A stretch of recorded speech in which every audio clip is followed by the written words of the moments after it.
네, 이어서 오면 만물상 해설 강의 해보도록 하겠습니다. 오면 제목은요, 월세 1만 원의 빈집살이입니다. 이게 무슨 소리일까요? 네, 저는 월세가 이제 몇십만 원 되는 곳에 살고 있는데요. 월세가 1만 원이라니 무슨 일일지 한번 알아가 보도록 하겠습니다. 네, 이탈리아의 울룰라이시라는 곳이 있어요. 이곳의 주민은요, 1000명을 겨우 넘는다고 합니다.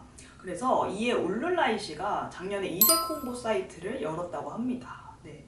여기 이 이색 홍보 사이트를 열어보시면요, 1유로에 빈집을 팝니다 라는 자막이 담겨 있어요. 1번 문제에 대한 답이죠. 이탈리아 사르데냐 섬의 울룰라이시가 추진한 빈집 프로젝트는 무엇인가요? 라고 1번 문제에 나와 있는데요. 그 대답은 1유로에 빈집을 팔겠다, 이런 프로젝트라고 합니다. 네, 1유로는 한화로 1,500원 정도 되는 그런 가격이죠.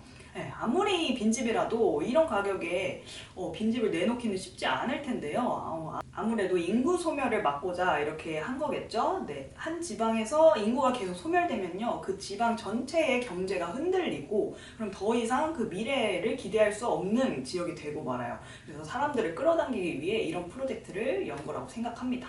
네, 이와 비슷한 사례로요, 아일랜드를 들 수 있습니다. 네, 이 아일랜드를 좀 더 확대해서 보시면요, 네, 여러 가지 한 80개 정도가 되는 작은 섬이 붙어 있다고 합니다. 여기 지도에서는 2개밖에 보이지 않는데 훨씬 더 많습니다. 네, 이 80개의 섬 중에서요, 2명밖에 살지 않는 섬도 있다고 합니다. 그래서 아일랜드 정부도요, 정책을 이제 추진하고 있는데요. 다리로 연결되지 않는 섬에 이주하는 사람들에게 정부가 파격적인 정책을 발표했다고 합니다. 네. 어떤 정책이냐면요, 섬으로 이주하는 사람들에게 최대 92,000달러를 지원해 주겠다는 정책을 발표한 거예요. 네, 92,000달러는요, 우리나라 돈으로 약 1억 5천만 원이라고 합니다. 네, 1억 5천만 원이면 굉장히 큰 돈이죠. 그런데 다만 이제 빈집을 수리하는 것은 이제 본인의 몫이라고 합니다. 그래도 굉장히 큰 돈이죠. 이런 비슷한 사례, 이 빈집 정책에 대해서 우리나라에서도 강진군이 빈집 정책을 내놓은 적이 있어요. 네, 빈집 활용 귀농 대책을 세웠다고 하는데요. 한 채당 5천만 원을 들여서 강진군이 직접 고쳐준다고 합니다. 네, 이 점이 아일랜드와 다른 점이죠. 아일랜드에서는 사람들이 직접 본인의 집을 수리했어야 했잖아요. 근데 강진군은 5천만 원을 들여서 빈집을 수리해준 후에 귀농 희망자들에게 월세 1만 원의 집을 빌려줬다고 합니다. 그러니까 한 달에 10,000원만 내면은 그 집에서 계속 살 수 있는 거죠. 그럼 여기서 2번 문제를 풀 수 있겠습니다. 네, 아일랜드와 강진국 정책의 공통점과 차이점을 한번 써보시면 되겠는데요. 네, 공통점은요, 둘 다 사람을 불러 모으기 위한 정책이죠. 인구 소멸을 막고자 한 정책인데요.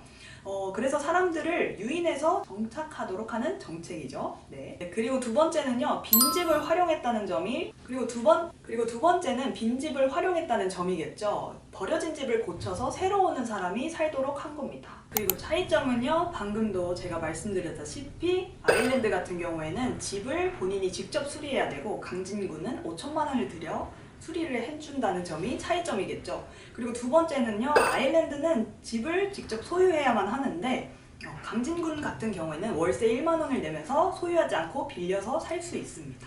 네, 이런 점이 공통점과 차이점입니다.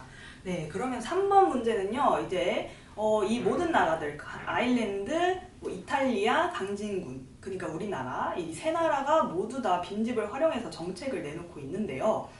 저희가 또 다른 아이디어를 낼 수도 있을 것 같아요. 이 빈집을요, 단순히 주거 공간으로 활용하지 않고 문화예술 관광 자원으로 활용할 방법을 한번 여러분들이 생각해 주셨으면 좋겠습니다.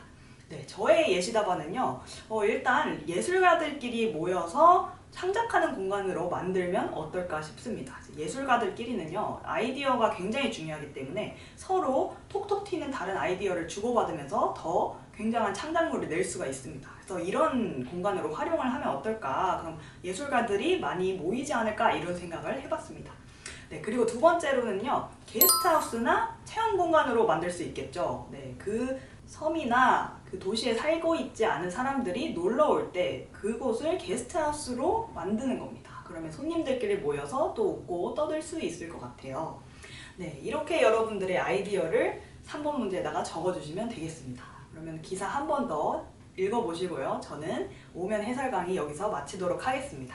감사합니다.